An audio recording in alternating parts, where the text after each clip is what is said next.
উত্তর করিমগঞ্জ আসনে বিজেপির প্রার্থিত্ব চেয়ে আবেদন জানালেন নির্মল বণিক। সবকিছু ঠিকঠাক চললে আগামী এপ্রিল মাসেই রাজ্যে বিধানসভা ভোট। আসন্ন বিধানসভা নির্বাচনকে সামনে রেখে প্রতিটি কেন্দ্রে চলছে ব্যাপক রাজনৈতিক দৌড়ঝাঁপ।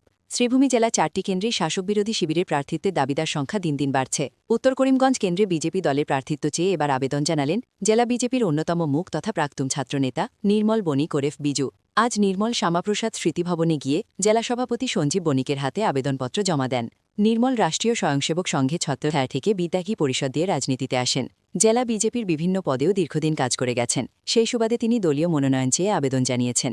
উল্লেখ্য, উত্তর করিমগঞ্জ কেন্দ্রে দলীয় মনোনয়নের শক্ত দাবিদার রয়েছেন জেলা বিজেপির প্রাক্তন সভাপতি সুব্রত ভট্টাচার্য।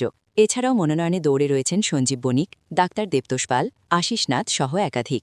এখন দেখার বিষয় কার ভাগ্যে যায় দলীয় মনোনয়ন। শ্রীভূমি থেকে সুস্মিতা দাসের রিপোর্ট, ঈশান বাংলা নিউজ, শিলচর।